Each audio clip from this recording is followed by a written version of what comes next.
Good evening, dear ninthers. Well, good evening because right now it's evening while I'm making this video. And before we move on, before we start, I would just, we'll be doing the chapter Insolation right now. And before we proceed with this chapter of Insolation, there are a few things which I would like you all to keep in mind. We all know, you may have heard, or you all know that the earth gets heated up because of the sun's radiation. So the radiations of the sun which is coming, they heat up the earth. But how does the earth get heated up?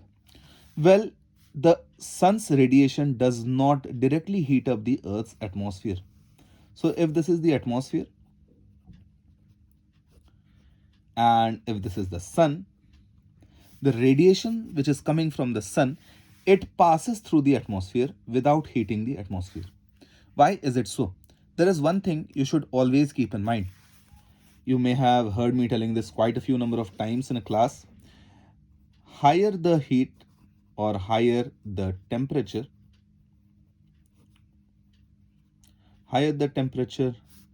of a body,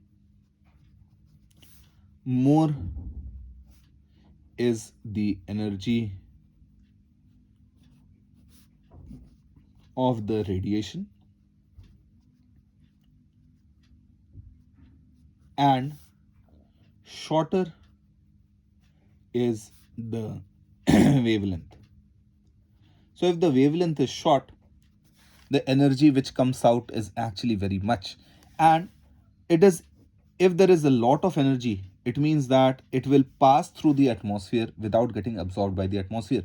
So all the gas, all the clouds which are there, all the different gases, layers of gases which are there, greenhouse gases and all the other gases, they are unable to absorb the sun's heat. And the sun's heat directly comes and heats up or directly falls on the earth's surface, and the earth's surface takes in all the heat. The earth's surface takes in all the heat. The earth's surface absorbs the heat which is coming from the sun. Now the entire amount of the sun's radiation which enters the atmosphere, which enters the exosphere of earth, does not come to this earth. We'll be talking about this later. But then what happens after that? How does the atmosphere or how does the earth get heated up? The earth starts absorbing the heat. So earth gets a positive heat. Earth starts absorbing the heat, and as the earth starts absorbing the heat, earth also becomes hot. As the earth becomes hot, anything that is hot will give out radiation, will give out energy. You may have felt this. If someone is having fever and you are near that person, even just taking the hand near the person's forehead, you'll be feeling some kind of warmth. You do not have to put your hand directly into the gas stove so as to feel the warmth. Even putting your hand just outside, you'll be understanding that it is warm. So the earth also starts giving out radiation, and the earth is not as hot as the sun. So the earth does not give out energy, or the radiation of the which is coming out from the earth is not of very high energy. The wavelength is not very short, it is very long wavelength. So the energy which is coming out is not very much. So the earth gives out long wave radiations.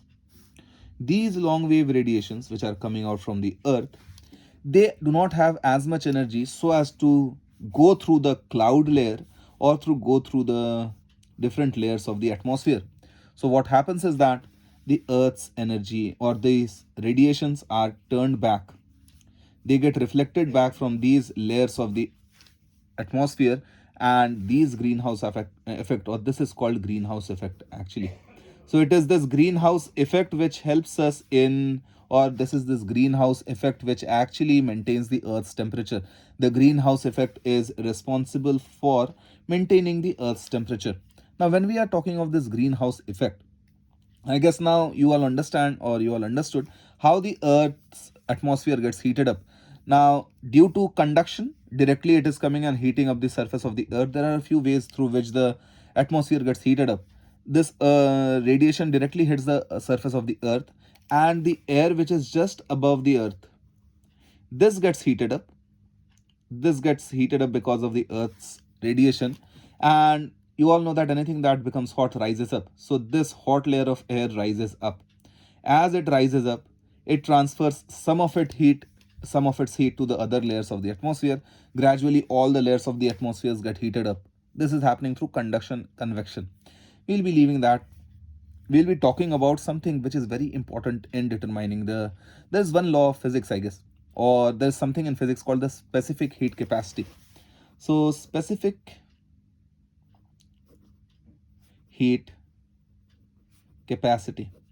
So when we are talking of the specific heat capacity, what does it mean?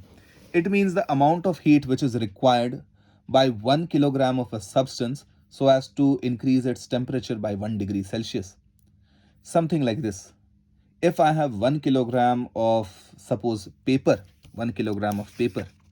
So if I take 1 kilogram of paper and if I have to increase the temperature of this paper, suppose the temperature of the paper is at somewhere around 15 degrees Celsius. If I have to increase the temperature of paper, this 1 kilogram of paper by 1 degree Celsius, I have to bring it to 16 degrees Celsius, then the amount of heat which will be required is called specific heat capacity. So it is something specific. Specific because it deals with 1 kilogram of a substance and for a rise of 1 degree Celsius. That is why it is called specific heat capacity. When we talk of water, water has very high specific heat capacity. Why is it so? Let us understand one thing. If suppose this is the layer of water or this is a pond we are talking of. In this pond, what is actually happening is that the radiation is first hitting the topmost surface, and as the radiation starts hitting the topmost surface, I am showing it by plus sign that it is getting heated up. So this topmost surface gets heated up. What automatically happens is that the layer which is in contact with the topmost surface, this also gets heated up. Why? Because it is in contact. So this also gets heated up. I'm showing it with a smaller cross or a smaller plus sign so as to show that it is not getting heated up that much, but it is still getting heated up. So who is heating this lower layer? This upper layer is transferring its heat to the lower layer. In turn, this layer is transferring its heat to this layer, which in turn is transferring its heat to the last layer. So what is happening? The amount of heat which this layer received, it has transferred its heat to these layers, which in turn has transferred it to this layer, and lastly it has come to this layer. So the heat is getting transferred, the heat is getting mixed, and as this is getting hotter, this is rising up, this is losing its heat, this is coming down, and a current is set up. This comes down as it loses the heat. Why? Because it is transferring its heat to the other layers. So this is coming down. This lower layer getting heated up. This is going up. Again, this thing is continuing. This continues for a very long time until and unless entire amount or all the layers, they acquire the similar temperature. So you can see one thing which is happening. The water is requiring very high amount of very high amount of heat so as to increase its temperature by 1 degree Celsius. Why? Because the water is getting mixed, the heat which is coming, it is getting mixed up. So that is why this is the reason why water takes a lot of time to heat up. You have seen this. If you are, or if mummy is boiling water in a vessel, and the mummy has put the vessel along with water on the heater or on the gas or on the induction, the moment or just maybe after 5 minutes, if you try touching the vessel, you won't be able to touch it. Why? Because the vessel is very, very hot. But if you try touching the water, I mean, do not touch it while it is still, if it is on a heater, do not touch it while the heater is on. Please switch it off, switch off the gas also, and then try touching the water. You won't be able to, touching the water is very easy. Why? Because water may not have taken up a lot of heat. Why? Because water needs a lot of heat so as to increase its temperature by 1 degree Celsius. You can understand why. Because in water the heat gets mixed up. That is not the case for solids. That is why you could not touch the steel vessel, but you could easily touch the water. Now this is something which we all have to keep in mind in this chapter. Very important. The rocks, you have seen this in everyday life. If there is a rock which is there in the assembly ground maybe, or you are playing in the field, there is a rock kept outside. If it is in the summer season and if it is 12 o'clock in the afternoon, if you try touching the rock, your hand, you won't be able to hold it for very long. Why? Because the outer part of the rock has become very, very hot. But if you just throw the rock, try breaking the rock, if you touch the inner surface of the rock, you will find that it is pretty cool. Why? Because rock is a bad conductor of heat. So heat does not get mixed up in the rock. It only heats up the outer layer. So rocks, sand, soil, they get heated up very fast. And why? Because they do not require a lot of heat. Water takes a lot of time to heat up. Why? Because it requires a lot of heat. So if I just ask, what absorbs more heat? Is it water or is it rock? Answer, I guess, which you all will be saying, is water. Water requires a lot of heat so as to increase its temperature by 1 degree Celsius. So water takes in a lot of heat. Water absorbs a lot of heat. Why is this important? We'll be coming to it in a short while. Now, what is insolation? We were talking of this. The sun's energy is coming, but over here the clouds. The clouds, the upper parts of the cloud have a very shiny surface. And you all know anything that is shiny reflects back light. So it reflects back the energy which is coming from the sun. Some of the energy gets reflected back. Some of it hits the small dust particles which are there in the atmosphere and get diffracted here and there. And only some part of the energy comes and hits the earth's surface. So this energy, the amount of energy which falls on the earth's surface, or the amount of energy falling on unit area of the earth's surface. So the amount of energy falling on 1 meter square of the earth's surface is called insolation. What is insolation? Incoming solar radiation.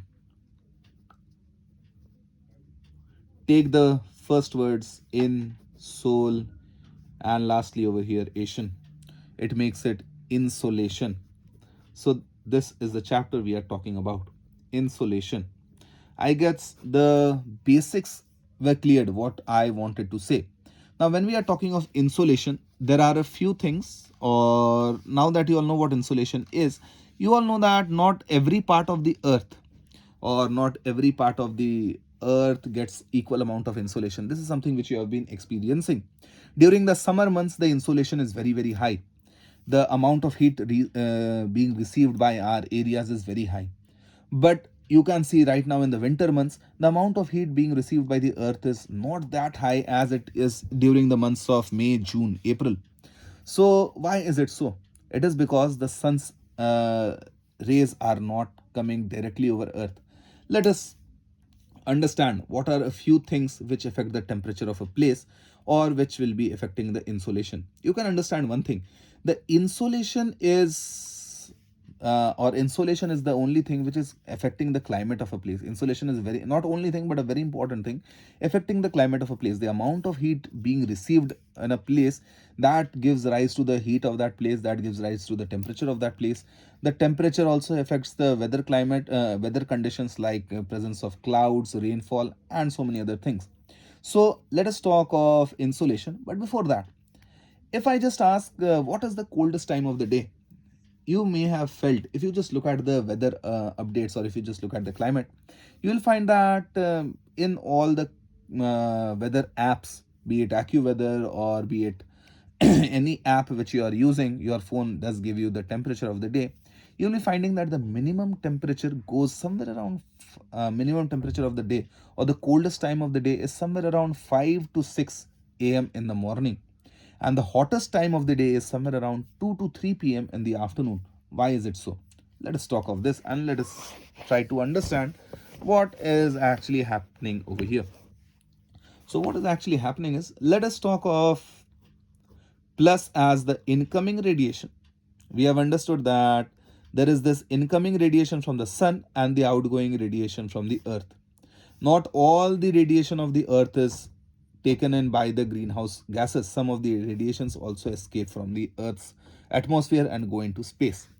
So positive will be the insolation being received, negative will be the energy which is going out from the earth. Now if we are talking of the earth, let us talk of this earth as this closed system. So this is the system of the earth, atmospheric system. During the daytime, suppose it is, when does the sun actually rise, or when does the sun start shining? Somewhere around, if we are talking of the summer months, somewhere around 6 to 7 a.m.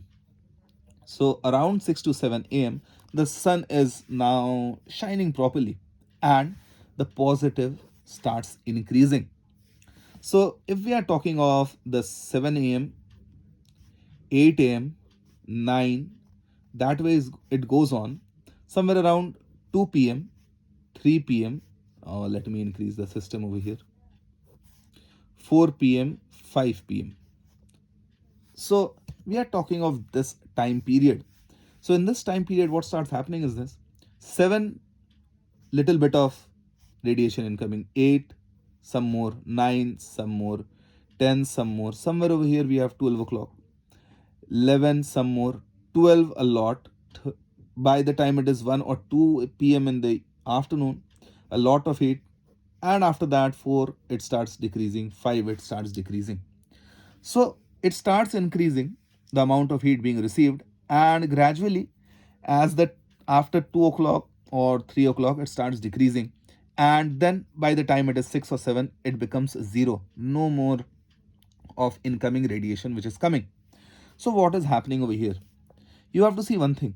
7 o'clock, a little bit heat is coming, entering the Earth's atmosphere, entering the Earth's surface, hitting the Earth's surface. By 8 o'clock increasing, by 9 o'clock increasing. So the Earth's surface is starting to getting heated up, or starting to get heated up from 7 to 8, 8 to 9, 9 to 10. It is the heat, amount of heat being absorbed by the Earth is keeping on increasing. By the time it is 12 o'clock, it is a lot. But the 12 o'clock, the sun is directly overhead. After that, 1 o'clock, it is not directly overhead, but still the heat which is coming from the sun is very strong. 2 o'clock, also it is very strong. 3 o'clock, somewhat strong. So till 3 o'clock, the amount of heat which is coming and hitting the Earth's surface is very much. So the Earth is absorbing a lot of heat till 2 o'clock, 3 o'clock. After that, it starts decreasing. So we can see maximum amount of heat which is being absorbed is somewhere around 2 to 3. So that is why the maximum amount of temperature is around 2 to 3. Now what happens at night? Let us talk, this was AM. Let us talk of the PM now. By the time it is 7 p.m., 8 p.m., 9, goes on somewhere around 12 p.m., goes on somewhere around 4, 5, 6, and 7 again. So from 7 p.m., what starts happening is that now there is no more heat coming in, no more positive, only the negative. Heat is now escaping from the Earth's atmosphere, escaping from the Earth's surface. So little bit of heat has gone out. Why? Because it is still hot. The Earth's heat which it has absorbed is still over here. Now, if suppose the amount of heat which was absorbed was 1000 joule, the unit of heat is joule, I guess you all remember that. So if the amount of heat absorbed was 1000 joule, as the time starts, or as the evening for, or as the hours of the evening, they keep on progressing, what starts happening is that the Earth starts losing out the heat. So from 7 o'clock, maybe if it has lost 100 joule, so it becomes 900 joule over here. By 8 o'clock, it may become 800 joule. By 9 o'clock, it may be 700 joule. By 12 o'clock, maybe it has come down to 500 joule. By 4 o'clock, maybe it is somewhere around 200 joule. By 5 o'clock, maybe it is 100 joule. By 6 o'clock, 50 joule. Why? Because the Earth is losing out the heat. Why? Because there is no more incoming, only outgoing, only the radiations which are leaving the Earth. So by the time it is 5 o'clock, 6 o'clock, by 7 o'clock, the Earth again starts receiving heat. So positive again comes back. So 5 to 6, maximum amount of heat has escaped the Earth, and the Earth is now completely or very, very cold. So the minimum temperature we find somewhere around 5 to 6 in the morning. Why? Because maximum amount of heat has already escaped. I guess this is also clear that why we have, although the hottest time, or the when the sun is directly overhead, it is 12 o'clock actually when the sun is directly overhead, but why do we feel the hottest during 2 to 3 p.m. and why, although this is the peak of the night, 12 o'clock at peak of the night, why do we feel coldest at 5 to 6? I guess this is clear to you. Now let us talk of a few factors which affect the temperature of a place. Now, first thing which affects the temperature of a place is the latitude. Let us understand why or how. When we are talking of the latitude, so if suppose this over here is the Earth tilted in its axis, okay, I guess I made it a bit. And over here we have the equator. This, I'm sorry, I'll have to change this diagram. Why? Because the equator is always perpendicular to the axis. So let's change the diagram and let us see. This is the earth over here, a rough diagram. So do not complain over here that sir, your earth is not looking like the earth.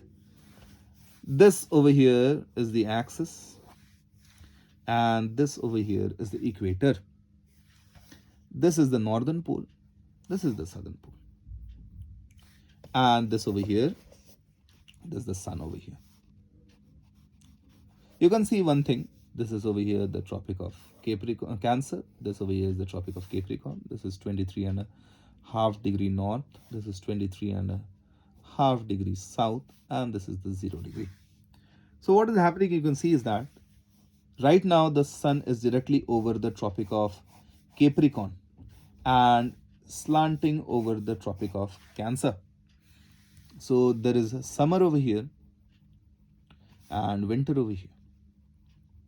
And the sun's very oblique tangential rays are reaching the northern pole. So it is nearly under complete darkness. So what is happening over here? This part is receiving direct rays of the sun. This part is receiving slanting rays of the sun. Now what happens? Just imagine you are shining a torch. And when you are shining a torch over a place, if you are holding the torch straight downwards perpendicularly, the torch's light will be shining in a very small area. You can try this out at home. So the torch light will be shining in this much area only. Suppose the torch gives out a light of 10 joules. So energy of 10 joules. So 10 joule energy will be lighting up this much area, will be heating up this much area. Now, if I am holding the torch in a slanted way, so it will be, if I am holding the torch this way, slanted, so it will be heating up a larger area. It heats up a larger area. It heats up a larger area. This much area is being heated up by the torch light. So you can see that the area has increased. If this much area is being heated by the torch light, the same 10 joule is being, now the torch is not increasing its energy. The energy coming from the torch is constant. Similarly, the energy coming from the earth, from the sun on the earth is constant. So this torch, now 10 joule is heating up this much surface, 10 joule was heating up this small surface. You can understand when there are direct rays of the sun, smaller part of the earth gets heated up more when there are oblique rays of the or slanting rays of the sun.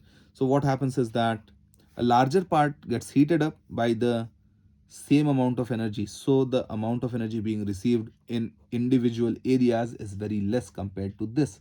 So when there are direct rays of the sun, we feel hotter. When there are oblique rays of the sun, we do not get as much amount of insolation as we get in this case.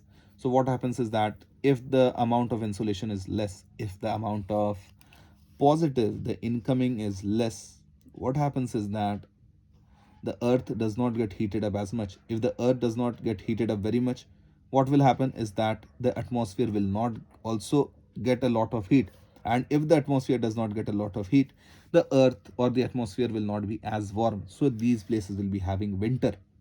This place will be having summer. One more thing, very important to be kept in mind, is that the sun travels from the Tropic of Cancer to the Tropic of Capricorn only. You all know that on the 21st of June, the sun is directly overhead over the Tropic of Cancer. By the 23rd of September, which is the equinox, 21st of June, we will not call it the summer solstice. 21st of June is not summer solstice. Why? Because if it is summer in the northern hemisphere, in the southern hemisphere, it is winter. So we cannot call it summer solstice. Why? Because only the northern is having summer. We have to keep in mind the south also. So this is called the June solstice. So June solstice, sun is directly overhead on the Tropic of Cancer. By the time of 23rd September, that is the September equinox, the sun again comes back directly onto the equator. And by the time it is 22nd of December, which is the December solstice, the sun is again directly overhead on the Tropic of Capricorn.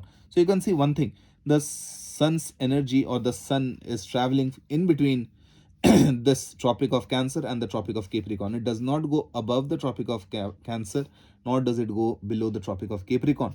So you can understand one thing. These areas above the Tropic of Cancer and the Tropic of Capricorn, and the areas below the Tropic of Capricorn, these areas always receive slanting rays of the earth, of the sun. And just because they receive slanting rays of the sun, these areas do not get heated up as much, and these areas have cold temperature or cool temperatures. These are the temperate zones. You have read about these zones. They have warm summers and or they have cool summers and cold winters. These are the temperate zones. So we are having temperate zones over here. These areas of the earth in between the tropics, these areas receive some more or less direct rays of the sun. At times, sometimes of the year, they receive slanting rays of the sun. So these areas have very short winters. We do not have a very long winter, 2 to 3 months, but the summer months somewhere around 8 to 9 to 10 months. So we have short winter, not very cold winter, although we may be feeling very cold right now, but these temperatures are not as cold as compared to the European countries. So not very cold winters, but we have very hot summers. Next is the altitude. Now, what is altitude? Altitude means the height above the sea level. Now, there is one thing which is to be kept in mind, always kept in mind. There's one saying which says altitude mimics latitude. What does it mean? It means altitude tries to copy whatever is happening with the latitude. So we know as we move higher in the latitude, as we are moving higher from 0 degree and we are going up, the temperature starts decreasing. It starts getting colder. As we are moving away from the equator, as the number of latitude is increasing, we are feeling colder. From 0 to 23.5 cold, from 23.5 to 66.5 colder, and 90 degree coldest. So as we move away from the 0 degree, as we move higher in the latitude, what happens is that we start feeling cold. Same is the case in, or same is it is for altitude. As we start, let us just try to understand this.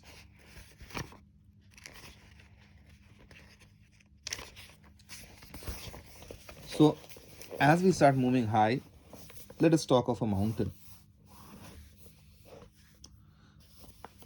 You have seen, or you may have been to a mountainous area, you may have seen it in videos, photos, movies, anywhere. You may have seen that the lower part of a mountain may have some kind of grasses, bushes, small trees. By the time we move up, number of trees, vegetation starts decreasing, and if it is a very high mountain, you may find snow being covered on these topmost areas. Why is it so? Why does it so happen? Let us try to understand why. As we air is heavy, so the air has mass, and anything which has mass, there are some gases which are heavier than the other, and the important gases, the most greenhouse gases, they are actually heavier. Carbon dioxide, CH4, water vapor. So they, if anything is heavy, you have read it that they, anything is heavy, it tries to settle down. So most of the atmosphere, heavy parts, it is down, it is settling down in the lower parts of the atmosphere. So most of the gases are there in the lower parts of the atmosphere. In the upper parts of the atmosphere, not much density of gas is there. Now, as much amount of gas will be there, that much amount of heat will be able to, or that much amount of heat, those gases, that part of the atmosphere will be able to capture. So over here, try to understand, over here, as the heat is coming out from the earth, as the heat is coming out from the earth, the thick layer of gases traps the heat and sends it back to the earth. But over here in the upper, as we start moving up on the mountain, the amount of gas, amount of air starts decreasing. As it starts decreasing, what starts happening is that the heat which is coming out from the soil, or heat which is coming out from the earth, it is not, most of it escapes into the atmosphere, and it is unable, or the Earth's atmosphere is unable to catch it back, bring it back. Why? Because the Earth's atmosphere over here is not very dense, not much particles over here to absorb the Earth's heat, or so as to absorb the radiation coming out from the Earth. So as we start moving up, lesser and lesser becomes the density of the atmosphere, and which is why as we move up in a mountain, or as the height from the sea level starts increasing, if this is the sea level, as the height starts increasing, what starts happening is that we start feeling cooler, colder. Why? Because altitude mimics latitude. In the upper parts of the atmosphere, the amount of gases present, greenhouse gases present, is actually very less. And because it is very less, what starts happening is that it is unable to capture a lot of, or trap a lot of heat from the Earth, which is going out, and that is why most of the heat is able to escape into the atmosphere. This is the reason why we are unable, or these places of the mountain, upper parts of the mountain, they are actually very, very cold. I guess now you understood this part also. Remaining other videos are coming up, so all of them will be sent to you in due time. Start studying, and if there is any problem, you can always, you know, you can contact me, or there's the comment section. Please comment over there so that I can know if there is any problem. I'll be getting back to you. Take care and stay well. Thank you.